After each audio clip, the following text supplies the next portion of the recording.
अच्छा, तो सबसे पहले जो है वो हमें जो है वो ये समझना पड़ेगा।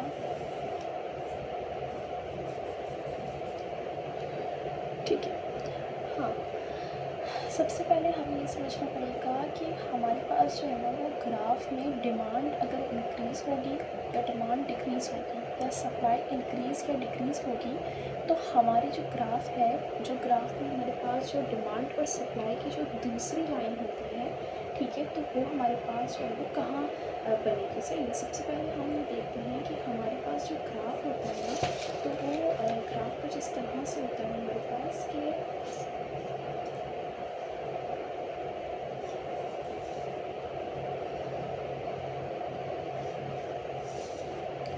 ये जो हमारे पास लाइन जा रही होती है इधर से, ये हमारे पास होती है सप्लाई की लाइन, ठीक है। और जो हमारे पास यहाँ से लाइन आ रही होती है ऊपर से, ये हमारे पास कहलाती है डिमांड की। ये वाला एक्सेस हमारे पास क्वांटिटी को शो करता है और ये वाला एक्सेस हमारे पास प्राइस को शो करता है, ठीक है। तो हमारे पास जो है वो जब डिमांड और सप्लाई की जो लाइन है जहाँ पर एक दूसरे को इंटरसेक्ट कर रही होती है, वो हमारा इक्विलिब्रियम पॉइंट कहलाता है, ठीक है। और इस इक्विलिब्रियम पॉइंट से जब हम परपेंडिकुलर ड्रॉ करते हैं तो ये हमारी क्वांटिटी कहलाती है एट इक्विलिब्रियम, ठीक है। और इसी को जब हम y एक्सिस पे जो है वो एक्सटेंड करते हैं, इसी पॉइंट को y एक्सिस पे जब हम इसका परपेंडिकुलर ड्रॉ करते हैं, तो यहाँ ये वाला पॉइंट कहलाता है प्राइस एट इक्विलिब्रियम, ठीक है। अभी हमारे पास की वो वाला ग्राफ है जहाँ पर कोई भी कंडीशन या केस अप्लाई नहीं हो रहा, ठीक है। फिर इस ग्राफ में जो है वो मज़ीद चेंजेस आती हैं अकॉर्डिंग टू द केस, जो भी हमें केस या कंडीशन दिया हुआ होता है उसके अकॉर्डिंग, ठीक है। अच्छा, तो हमारे पास जो है वो सबसे पहले जो है वो हम देखते हैं कि अगर हमारे पास जो है वो डिमांड इंक्रीज़ होगी तो शिफ्ट हमारे पास जो है वो किसी तरफ आएगा, ठीक है। यहाँ पर कह रहे हैं कि डिमांड के इंक्रीज़ होने पर शिफ्ट टुवर्ड्स राइट साइड। अब इसका क्या मतलब है? इसका मतलब ये है कि अगर हमारा कोई केस ऐसा है जो कि बता रहा है कि इसकी वजह से जो है वो डिमांड इंक्रीज़ होगी, तो कह रहे हैं कि जो है वो शिफ्ट जो है वो राइट साइड की तरफ आएगा, ठीक है। अब ये राइट साइड किस तरफ, यानी कि हमारे पास जब डिमांड इंक्रीज़ हो रही है तो शिफ्ट जो है वो राइट साइड की तरफ आ रहा है। अब किसके राइट साइड की तरफ आ रहा है, ठीक है। जो हमारे पास ये जो सप्लाई का ये जो लाइन जा रही है ना, तो हमारे पास सप्लाई की लाइन में ये वाला साइड हमारे पास राइट साइड है और ये वाला साइड हमारे पास लेफ़्ट साइड है, ठीक है।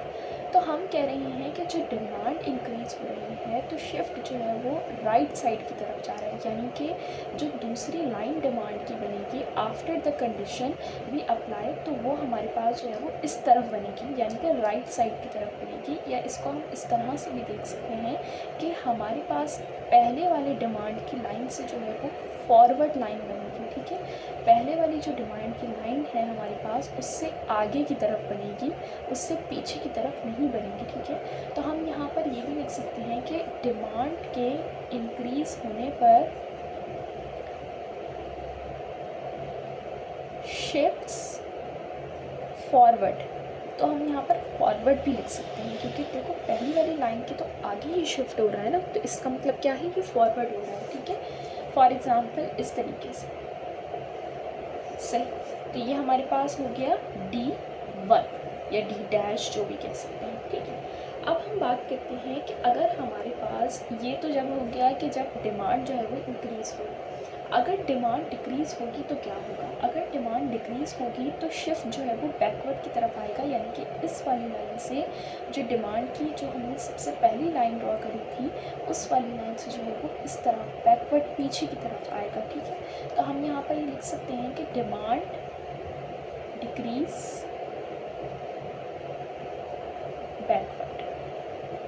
बैकवर्ड शिफ्ट आएगा, या भी हम दूसरे अल्फाजों में ये भी कह सकते हैं कि लेफ़्ट साइड की तरफ शिफ्ट आता है, ठीक है। तो यहाँ पर हम यहाँ पर ये जो डिमांड की लाइन ड्रॉ कर रहे हैं, तो ये हमारे पास किसकी वजह से है, ये डिमांड के डिक्रीज़ होने की वजह से है, ठीक है। अब बात करते हैं सप्लाई की। तो सप्लाई में जो है वो इस तरीके से होगा कि अगर सप्लाई जो है वो इंक्रीज़ कर रही है, ठीक है, तो डिमांड का उल्टा जो है वो सप्लाई में होगा। यानी कि सप्लाई के इंक्रीज़ करने पर जो पहली वाली सप्लाई की लाइन है उससे हम बैकवर्ड लाइन बनाएंगे, ठीक है।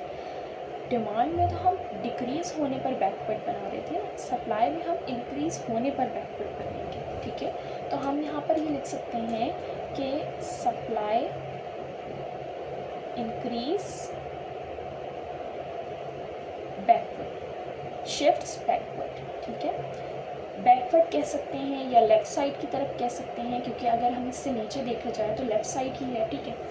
तो शिफ्ट सॉरी बल्कि लेफ़्ट साइड नहीं कहेंगे, हम राइट साइड कहेंगे, क्योंकि अगर सप्लाई के इस वाली लाइन से अगर हम बैकवर्ड देखें तो ये राइट साइड की तरफ शिफ्ट हो रहा है, लेफ़्ट साइड की तरफ शिफ्ट नहीं हो रहा। ये राइट साइड है हमारे पास और ये लेफ़्ट साइड है विद रिस्पेक्ट टू सप्लाई, ठीक है।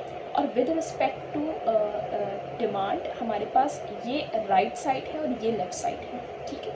अच्छा, तो यहाँ पर सप्लाई जो है वो राइट साइड की तरफ शिफ्ट हो रही है इंक्रीज़ होने पर, ये S1 है और ये इसकी वजह से है, ठीक हो गया। अच्छा, अब अगर हमारे पास सप्लाई डिक्रीज़ करती है तो जाहिर सी बात है, अगर इंक्रीज़ करने पे बैकवर्ड हो रहा है तो डिक्रीज़ करने पे क्या होगा, फॉरवर्ड होगा, ठीक है, सही, फॉरवर्ड होगा, या फिर हम दूसरे अल्फाजों में कह सकते हैं कि लेफ़्ट साइड की तरफ होगा। बस यही बातें मैंने जो है यहाँ लिखी हुई हैं कि सप्लाई के इंक्रीज़ करने पे शिफ्ट किस तरफ होगा, राइट साइड की तरफ। और अभी हमने पीछे देख भी लिया कि हमने कहा कि विद रिस्पेक्ट टू सप्लाई ये वाला साइड हमारा राइट साइड है और ये वाला साइड हमारा लेफ़्ट साइड है। तो देखो हम यहाँ पर S1 कहाँ पर आया, राइट साइड की तरफ शिफ्ट हुआ है सप्लाई इंक्रीज़ होने पर, ठीक है। अब हमारे पास जो है ना केसेस दे दिए जाएंगे, उसको केसेस को देखते हुए, उसकी कंडीशंस को देखते हुए हमें ये प्रेडिक्शन करनी होगी कि हमारी जो डिमांड या सप्लाई है वो इंक्रीज़ हो रही होगी या डिक्रीज़ हो रही होगी, ठीक है। अच्छा, तो इसके लिए हम सबसे पहले जो है ना वो कुछ टाइप्स ऑफ गुड्स देख लेते हैं कि हमारे पास टाइप्स ऑफ गुड्स जो है वो कौन कौन से होते हैं, ठीक है। तो हमारे पास जो है वो सबसे पहला हमारे पास टाइप्स ऑफ गुड की क्लासिफिकेशन सबसे पहले उन बेसिस पर हो रही है कि on the basis of association with other goods, ठीक है। यानी कि उसको जो है वो एक और गुड के साथ जो है वो एसोसिएट करके उसकी क्लासिफिकेशन की जा रही है, ठीक है। ये जो क्लासिफिकेशन है तो ये जो है वो मैं PDF शेयर कर दूँगी, उस PDF से देख लेना, ठीक है। या फिर मैं काम करती हूँ, अभी भी मैं दिखा देती हूँ। अच्छा, तो हम जैसे कि देख रहे हैं कि हमारे पास जो है वो टाइप्स ऑफ गुड्स में सबसे पहले on the basis of association with other goods हमारे पास आ रहा है, ठीक है। इसमें सबसे पहले हमारे पास आ रहा है कॉम्प्लीमेंट्री गुड। कॉम्प्लीमेंट्री गुड को हम ये क्या कह रहे हैं कि these are the goods that are used together and the demand for one good increases, the demand of the other good also increases. For example, यानी कि अगर हम जो है वो लेते हैं, अगर हम मोबाइल ले रहे हैं, ठीक है, तो जाहिर सी बात है अब उस मोबाइल को हमें इस्तेमाल करने के लिए हमें चार्जर की ज़रूरत पड़ेगी।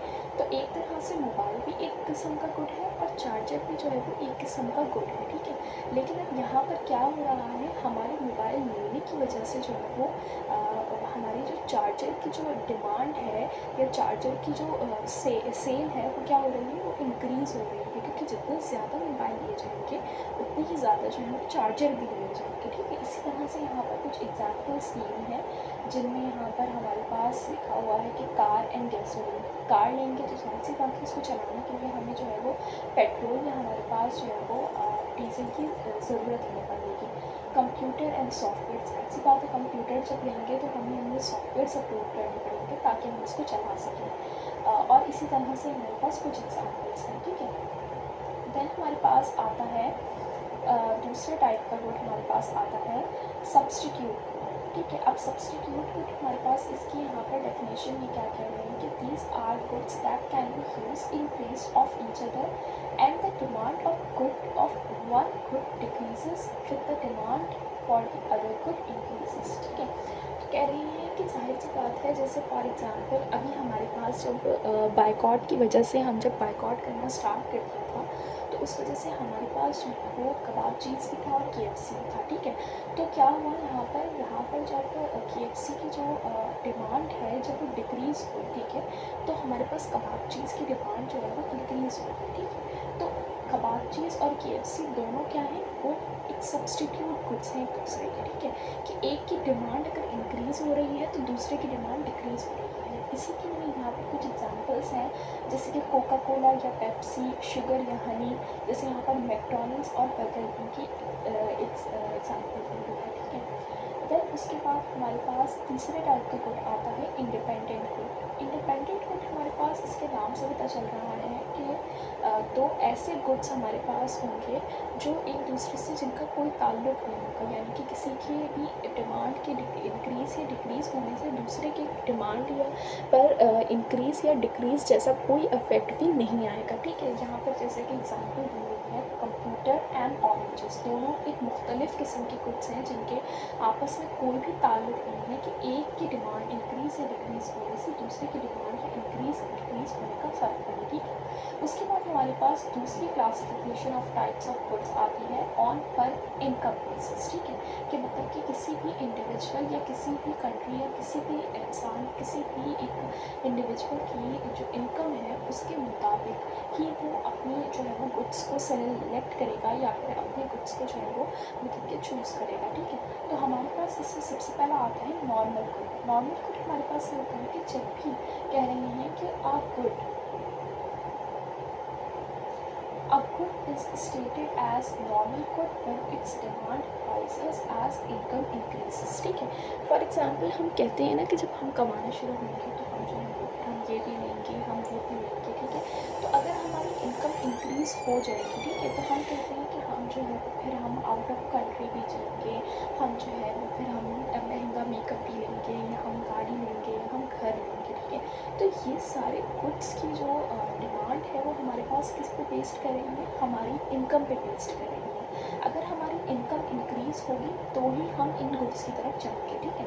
उसके बाद हमारे पास आता है इंफीरियर। इंफीरियर गुड को कहते हैं कि income rise and you decide the demand of good, ठीक है।